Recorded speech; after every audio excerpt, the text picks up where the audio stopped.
A Day in My Life as a Live Alone in Montalban, Rizal.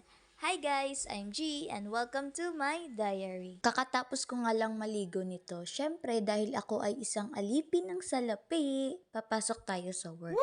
Syempre wag nating kalimutan mag-sunscreen. Ginagawa ko pala yung two-finger method at ito yung gamit ko, Fairy Skin Tinted Sunscreen. Binlend ko lang ng mabuti dito sa face ko at syempre wag natin kalimutan yung liig. Asus, nakuha pang mag-lipstick, lagi namang nakamas. At syempre sabi ni Ate Emmy na pinakamayamang tindera, magsuot ng gold dahil nag-a-attract ito ng positive energy. First vlog ko nga pala to dito sa FB page ko at sana mapanindigan ko to. Thank you so much po sa lahat ng mga nakalike at follow na po dito sa FB page ko. Maraming salamat po sa pinapakita niyong suporta. Tapos na akong mag-prepare kaya aalis na ako. Tinanggal ko din lahat ng mga nakasaksak para safe. Sabi nga ni Miss Marian, hindi magandang attitude ang nalili. Kung pamilyar kayo sa lugar na to, yes po, dito po ako banda nagtatrabaho. Bumili lang din muna ako ng pagkain sa Robinson. Medyo napaaga ako kaya tumambay muna ako sa pantry namin. Fast forward, nakauwi na ako sa bahay. Diretso agad ako sa CR para hubadin yung suot ko. Nakapagpahinga din ako agad kaya nakatulog ako. Naalala ko may appointment pala ako ngayong araw na to kaya nagmadali akong kumilos.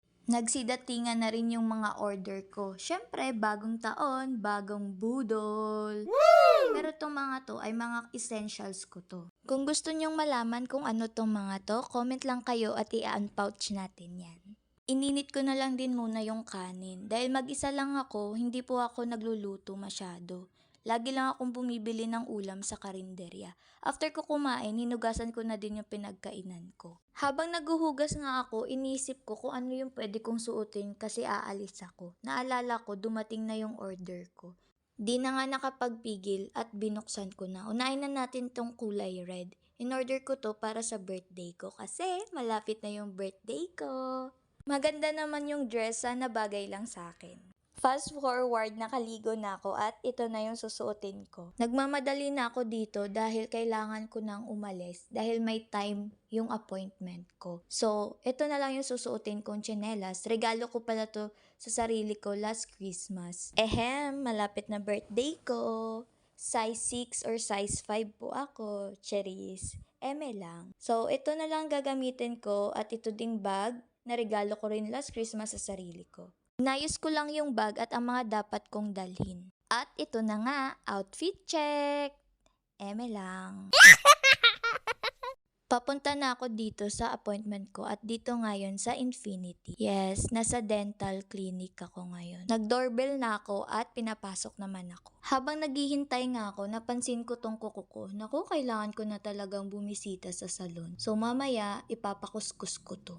Binigyan na ako ng haircut kaya sinuot ko na muna. Marami palang patient kaya waiting lang ako dito sa Gedli.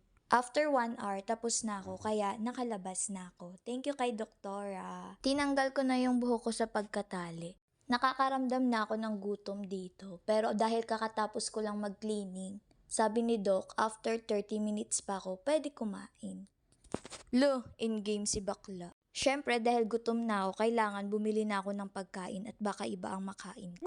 Eme! Sa dami ng choices dito sa Belgian waffle, lagi talaga ang gusto ko ay yung blueberry banana custard. After nun, sabi ko, kailangan ko mag-grocery pero sa Watson ako napunta. Hay nako. Fast forward, nandito na ako sa salon. At magpapakuskus na ako. Syempre, bago ako pumasok dito, tiningnan ko muna yung mga price list. At carry naman ng budget, kaya push. Thank you Lord! Nabawasan din yung mga kalyo ko sa paa. Grabe, ang daming nakuha ni Ate Mary Jane. Thank you po! At syempre, may kasama ng pedicure yun. Thank you kay Ate Mary Jane. Grabe, ginabi na ako. Pero thank you Lord sa pag-iingat po sa akin at sa araw na to.